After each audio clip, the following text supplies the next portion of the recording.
Lord Monckton, I'm not trying to pour gravy over you, but you really do deserve it, and you're a model of stick-to-itness for more than a decade, in their face, being criticized, being attacked, them calling for your arrest in major newspapers as a climate denier, and everything confirmed. And now you're at the most prestigious scientific forums in the world, and they're agreeing with you. You're meeting with the top science advisor to the Chinese government, waking them up. I mean, the point is, when we do take the field against oppression and tyranny and lies and neo-serfdom, we are able to defeat it. And just your spirit of resistance is a great example to us all. So I want to thank you for my family and for my listeners for your tireless efforts. I know you crisscross the planet at your own expense fighting these people.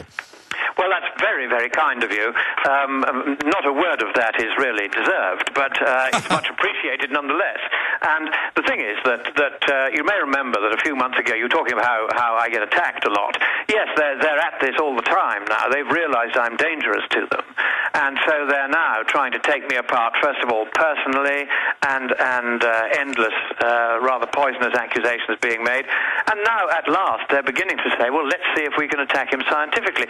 Do you remember that shrimp-like character, Professor Abraham from Minnesota, yes, who spent 8 months preparing an 83-minute diatribe, calling me everything from a fraud to a trickster to somebody who made up data, who fabricated data, who misrepresented scientist work, etc., etc. Over and over again, he libeled me.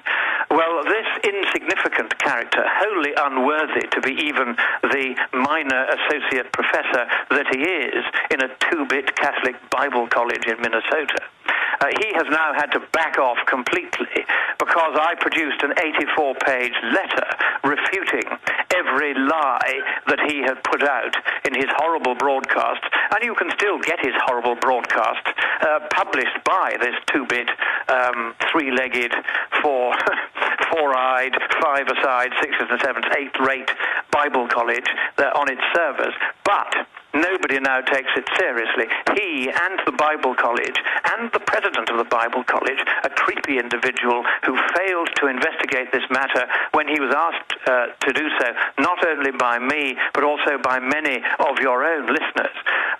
They have now had to back off into a corner and accept that nobody now takes them seriously as an academic institution at all.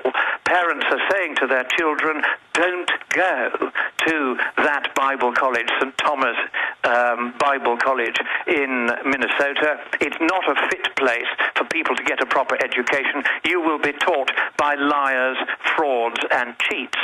So they have now backed off into a corner. They're licking their wounds. They're waiting imminently for the libel writ from me, which will finally put them and their associate professor out of business.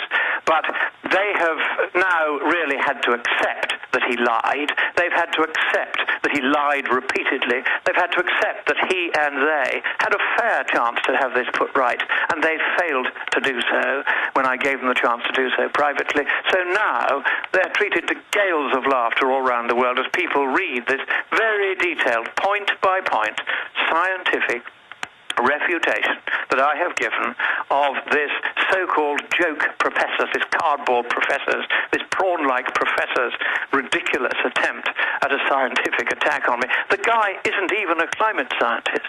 He's a professor of heat transfer or some such thing. Well, he's not being invited, which they never do. I mean, he's not being invited like you to the World Federation of Scientists. Now expanding on this, though, what are their counter-strikes? Because they're still going forward with their climate cult. They're still brainwashing the children in public and private schools worldwide. They're still going ahead. The EPA says they're implementing the carbon taxes by hook or by crook. How are they counter-striking? And B, how do we defeat them? Right. I think what is happening is that the Republican Party, which as recently as 2 years ago was saying to me, well, of course, we can't argue with them on the science, but on the economics, what they say makes no sense. They have now realized that the science is wrong. I have testified several times in front of Congress. Many other researchers and scientists who are skeptical of the extremists' claims have also testified there. And it has become quite apparent that the Democrats simply want to believe in this global warming stuff, not because it's true, but because it's politically expedient and financially profitable. That's what it's all about. They don't care what the scientific truth is, but the Republicans now do. They are now looking very, very hard at the science. And here, if the IPCC and railroad engineer Pachauri, its chairman, is listening, is what's going to happen next. At the midterm elections in November, and it's not for me to tell you which way to vote, but you know what I'm thinking, it is very likely that the Republicans are going to recapture the House, and they will come closer to recapturing the Senate, though my guess is they won't quite make that. Now, when they do recapture the House, there will no longer be any serious opposition to the idea that cap and trade is dead. And the Senate won't pass a cap-and-trade bill, the House won't pass one. That is not going to happen. What will happen instead is that the Murkowski resolution in the Senate that would have extinguished the EPA's right to trample around issuing huge taxes in the name of saving the planet, that will be brought forward again. This time it will carry, and then, of course, it can still be vetoed by the president, but then let him veto it, and let him veto it over and over and over again. That's what they're going to do, because every time he personally vetoes it, then he is making the EPA's actions his own, and the electorate will not thank him for it. Those candidates who have spoken out so far in the election, in the primaries, against this global warming nonsense have done far better than the true believers who pretend to go on believing it. So gradually the politicians are saying, we're not playing. Now, if America doesn't play, if America doesn't go for cap and tax, and it's now looking clearer that it won't, subject only to the Democrats trying to do something cheesy during the lame duck session, the kind of thing that Senator Kerry has already been saying they're going to try to do. Well, they may try to do that, but if they do, once again, the electorate will take note. And Obama will find that when he faces election again in another 2 years' time, he will be out on his ear big time if the U.S. Democrats try to play that kind of game during the lame duck session, force legislation through on the votes of senators and congressmen who have already lost their seats and therefore have nothing to lose by creating maximal damage to the nation they had sworn an oath to serve. That's what they'll try to do. But they will be forestalled. If they're not forestalled, that's the end of Obama's chance of re-election. If they are forestalled, that's the end of the process of trying to get a world government in place. But it's up to individuals at their counties, cities, and states to rout these people out, because even though it's been exposed internationally, nationally, by yourself and others, and even though more and more of their program is in trouble, they are accelerating it in a sneaky way at the local level with their brainwashing, their local carbon taxes, environmental taxes, and that's up to all of us individually to go to the school boards, to go to the city council meetings, and to present all of the admissions now that this is a fraud, and all of the admissions that it'll cause massive third world starvation and death, and explain that this is really a eugenics move for world population reduction. And Lord Monckton, I want to get to that, but first I wanted to play a video clip from a few years ago put out by Greenpeace, financed by these big foundations, because now they're issuing more videos like this. And Bill Gates, who's funding global warming propaganda, is saying, yes, we're going to have death panels, get rid of grandma so that we can hire 10 teachers.